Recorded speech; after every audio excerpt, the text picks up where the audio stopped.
इंद्रियाणां हि चरतां यन्मनोनुविधीयते तदस्य हरति प्रज्ञां वायुर्नावमिवाम्भसि।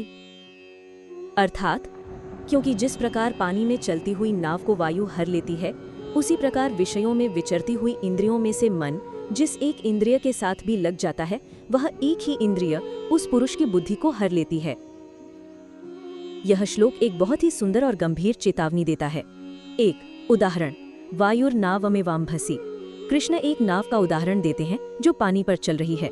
यदि तेज हवा चले तो वह उस नाव को उसके रास्ते से भटकाकर कहीं भी ले जा सकती है और उसे चट्टानों से टकराकर नष्ट भी कर सकती है, भले ही नाविक कितना भी कुशल क्यों न हो। नाव मनुष्य की बुद्धि या विवेक, पानी संसार रूपी सागर, वायु मन और इंद्रियां। 2 खतरे की गंभीरता। कृष्ण कहते हैं कि सारी इंद्रियों का भटकना भी जरूरी नहीं है। विषयों में विचरती हुई एक भी इंद्रिय जिसके पीछे मन लग जाए, वही अकेली इंद्रिय उस व्यक्ति की बुद्धि का हरण करने के लिए काफी है। उदाहरण, यदि किसी व्यक्ति ने अपनी बाकी सभी इंद्रियों को वश में कर लिया है लेकिन केवल अपनी जीभ को वश में नहीं कर पाया है, तो केवल वही एक इंद्रिय उसके पूरे आध्यात्मिक जीवन को नष्ट कर सकती है। उसका मन हमेशा अच्छे भोजन की तलाश में रहेगा जिससे उसकी बुद्धि भटक जाएगी।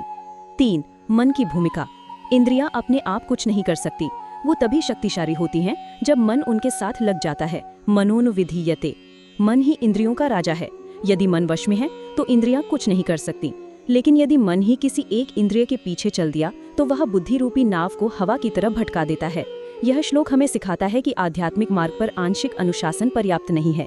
हमें अपनी सभी इंद्रियों पर समान रूप से ध्यान देना होगा और सबसे महत्वपूर्ण, अपने मन को वश में रखना होगा।